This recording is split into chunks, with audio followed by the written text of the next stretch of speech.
welcome you all. I hope you all are doing well.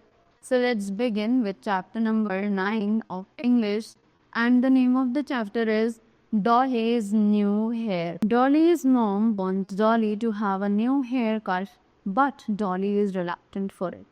She fears it would be painful for her. अब डॉली की जो मम्मा है वो चाहती है कि डॉली अब एक न्यू हेयर कट ले ले, पर डॉली जो है इस चीज़ के लिए बिल्कुल भी राज़ी नहीं है। उसको ऐसा लगता है कि अगर वो अपने हेयर कटवाएगी तो उसको बहुत ज़्यादा पेन होगा। Let's read to know her how her mom convinces her to have the haircut. तो जल्दी से स्टोरी को पढ़ते हैं और देखते हैं कि कैसे उसकी मम्मा ने उसको कन्विंस किया ताकि वो एक नया हेयर कट ले ले। Come on, Dolly, hurry.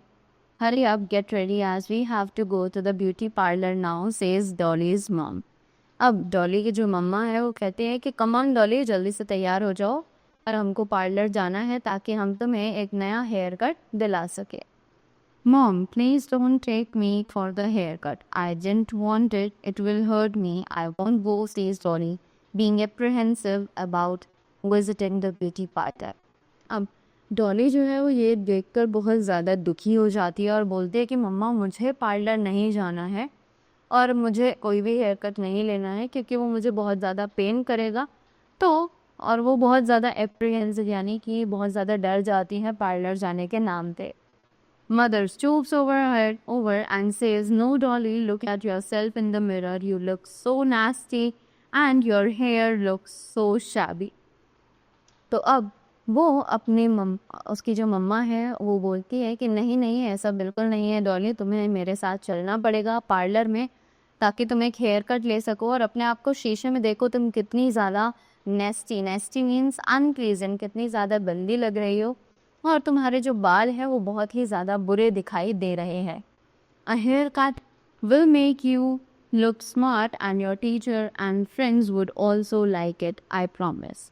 अब वो कहती है कि हेयर कट जो है वो तुम्हें और भी ज़्यादा स्मार्ट बना देगा और तुम्हारे जो टीचर और फ्रेंड्स हैं वो भी इसे बहुत ज़्यादा पसंद करेंगे, मैं तुम्हें प्रॉमिस करती हूँ। डॉली इज़ अनकन्विंस येट, कि डॉली जो है वो अभी तक कन्विंस नहीं हो पाई है किसी भी चीज़ से। She says again, now trying to convince her mother, mom they already look like me so much. They don't want me to have a haircut. They never said so. Moreover, it would pain so much. अब डॉली जो है वो अभी तक भी मानी नहीं है पार्लर जाने के लिए और वो कहती है बार बार अपनी मम्मा से, and she is trying to convince her mother कि मम्मा मुझे पार्लर नहीं जाना है, जो भी लोग हैं वो सब मुझे ऑलरेडी बहुत ज़्यादा पसंद करते हैं और किसी ने भी मुझे कोई हेयर कट लेने के लिए नहीं बोला है अभी तक, और ये अगर मैं हेयर कट करवाती भी हूँ तो मुझे बहुत ज़्यादा पेन होगा। Mother feels a little irritated and now raises at her voice to say, "Stop it, Dolly. You need a haircut and even your teacher asked me to get it done." अब डॉली की जो मम्मा है वो बहुत ज़्यादा irritate हो जाती है और इस पॉइंट तक आते आते वो अपनी डॉटर को बहुत ज़्यादा ज़ोर से डांट देती है और बोलती है कि चुप रहो डॉली, तुम्हें एक हेयर कट लेना ही पड़ेगा क्योंकि तुम्हारी टीचर जो है उन्होंने भी मुझे ये कहा है। Now we are going to the beauty parlor and it won't hurt a bit, I promise. और वो अपनी डॉटर से बोलती है कि अब हमें ब्यूटी पार्लर जाना ही होगा, हम लोग पक्का जा रहे हैं और ये तुम्हें बिल्कुल भी पेन नहीं करेगा, ये मैं तुम्हें प्रॉमिस करती हूँ। And so mother picks up Dolly in her arms and moves out of the house, looks up and across the lane to catch a rickshaw. और इसी के साथ डॉली की जो मम्मा है वो उसे अपनी गोदी में उठाती है और वहाँ से घर से बाहर चली जाती है और इधर उधर देखती है ताकि वो रिक्शा को ढूंढ सके। On reaching the beauty parlour Dolly starts crying, mom no, I won't go, no haircut please mom.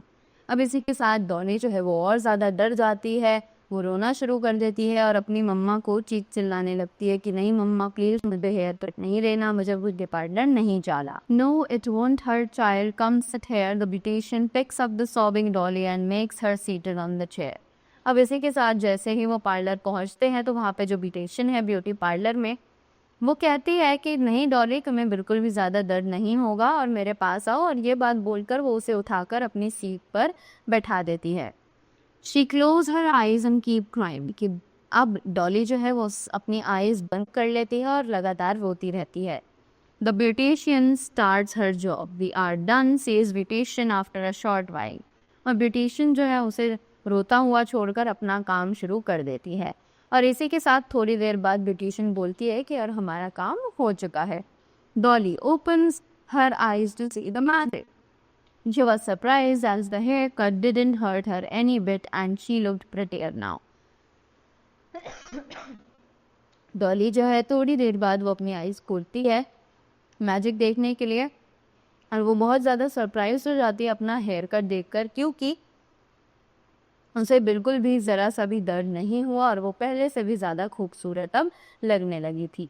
Next day when Dolly goes to school she finds her friends noticing her hair.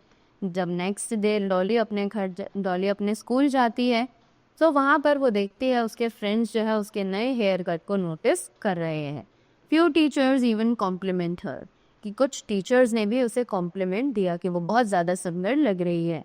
Dolly feels elated and her fear for haircut was all gone कि Dolly जो है अब वो बहुत ज़्यादा खुश feel कर रही है और जो भी उसका डर था हेयर कट के लिए वो सब अब. The value that we learn from the story is obey your parents and elders. They are much more experienced than us. They can never do wrong to you. कि हमें अपने पेरेंट्स और elders की बात माननी चाहिए और क्योंकि वो लोग हमसे ज़्यादा एक्सपीरियंस होते हैं हर चीज़ में और वो हमारे साथ कभी भी कुछ भी गलत नहीं करेंगे. So that was all about the chapter. I hope you all enjoyed it and you all learned something from this. So thank you so much and have a great day ahead.